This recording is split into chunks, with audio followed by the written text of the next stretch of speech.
Are you thinking about starting a business? But before you write any single line of code or land your first customer, you have to make it legal. So on today's video, we are going to talk about how you can register your startup in Ethiopia, and also we are going to talk about how you can register your startup globally so that you can sell your services and products globally. Before going to the steps, let's discuss about why you should bother registering your startup, or what is the importance of registering your startup. So I'm going to mention all the points that are essential for you to register your startup in Ethiopia or globally. So we're going to look at each point. So the first point that you should have register your startup is to protect your business from shutdown. When we say from shutdown, for any business to keep going, it has to be registered, and unless it's registered, it's going to be shut down by the government. It has to be legal. So the first point of registering your startup is it's to prevent it from getting shut down. Then the second point is to get access to funding. Let's say you have a startup which is a tech startup and it needs funding, it needs investment to scale up. So the best option that you are going to look is funding, right? So when you go to investors to get a funding or to get an investment, they are going to require a legalized documentations. They are going to ask you if you have a legalized documentation, a trade license. So when you ask that, you have to provide that document. So to get access to funding, you have to register your startup first. And the other point that you should register your startup is to build trust with your customers. When we say building trust with your customers, let's say you have a school management system or you have a product which you are going to sell to other businesses. Let's say your product is B2B. So when you go to other businesses to sell your product, the first thing they ask you is if it is legal or if it is registered. They may require you some legal documents to sign up. When you get asked that question, you just have to provide the documents. So to build trust with your customers, to be trusted, you have to register your startup. So that way, the trust between you and your customers is going to be strong if you register your startup. So now we have seen the importance of registering your startup. Now we are going to talk about the steps that you are going to take when you start registering your startup. So the first step that you are going to take is choose your business type. I mean, what kind of business structure do you need? Do you need a PLC so that you can have shares that you are going to divide with other members, other investors, or are you going to have a sole proprietorship that you are going to manage the company by yourself, or are you going to have a corporation or a share company? So you have to decide which kind of corporation or which kind of company structure is suited for your company. So you have to do that first. Then after you choose your business type, you're going to register your name. First, you have to pick a catchy name for your business that is going to stand for your business, for your brand. Then after picking that specific business name, you are going to register that name. So to register that specific name, you are going to go to the subsidy ministry. In Amharic it's called ገቢዎች Minister. So you are going to go to the subsidy of your region. Then you are going to ask if that business name is taken already. So if it is not taken, you are going to register that name, and you're going to have the authority to hold that business name. So after registering your name, you're going to have a business license. I mean, you're going to get a business license. To get a business license, you're going to pass through some specific requirements and specific methods. So the first one is you have to get a personal tax number. I'm telling you this because I have gotten through this same process to create a PLC with my friends. So the first thing that we get through to get our business license was that we were asked to have a specific tax number, personal tax number. So you have to get that personal tax number from your tax authority in your subsidy. Let's say if you are in Kolfe, you're going to go to Kolfe subsidy and you're going to get a tax identification number, your personal TIN. So you're going to have to sign a legal document which binds you and other members of the company. So you just have to sign those papers.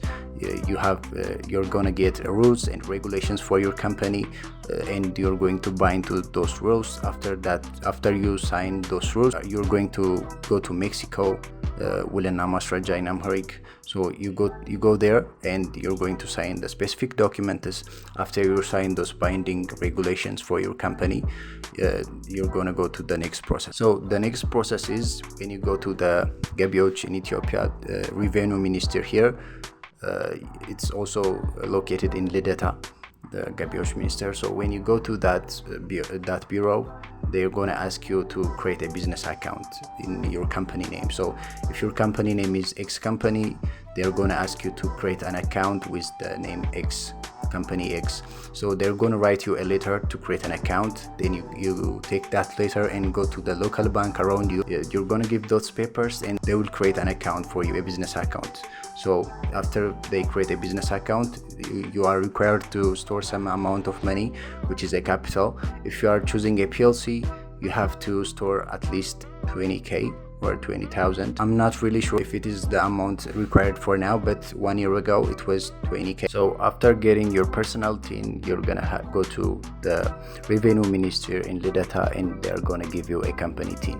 So when you have a company TIN with your company name, you're gonna go to your subsidiary revenue minister and they're gonna give you your trade license after that. So you're going to finalize your trade license. After that, you're ready to go. But hear me out. My advice for you is, unless the trade license is essential or a must required tool for your startup or your company, you don't have to get a license. I mean, first you just have to explore the market, explore everything, test with your product, test customers, research the market. After getting done all these things, you are going to go to the trade license. But if you are going to have the trade license immediately, I mean, if you just get the trade license after you done building your project or something, it's gonna be hard for you. So first, make sure to research the market before getting the trade license. So it's not unless you are going to sell the product and the customers that you are going to sell asked you to have a trade license, it's not really necessary. So make sure to dig deeper in this section. So we have seen how you can register your startup locally in Ethiopia, and now we are going to see how you can register your business so that you can sell your products and services globally. There are multiple options that you can sell your services and products globally by registering. And the first one is registering your startup as a C Corp or LLC in the US. So you can register using the Delaware Corporation, or you can choose Wyoming. Both Wyoming and Delaware Incorporation are excellent tools to register your startup in USA. There are some specific costs and expenses to register your startup in the USA, but by using this method you can get access to a global venture capitalist, and also you can have a global access to a VC and also investors. And it costs around 300 to 1000k to register, but if you have a backup investor here, it's going to be easy for you. And the second option to register is using the UK. You can register your company as an LTD in the UK. This one also have some specific requirements and expenses. You can have an access to the global market using the UK registration, and also you can register in 24 hours. It's not going to take too much, so it's going to be easy for you. And this one costs us about 12 to 50 euros. I'm not sure about that, but make sure to research before considering this option. And the third one is you can register your startup as a free zone company in the United Arab Emirates. It's best for making your startup or company global, and also it's going to be better for you to access a global funding around the middle. You can register in this section online.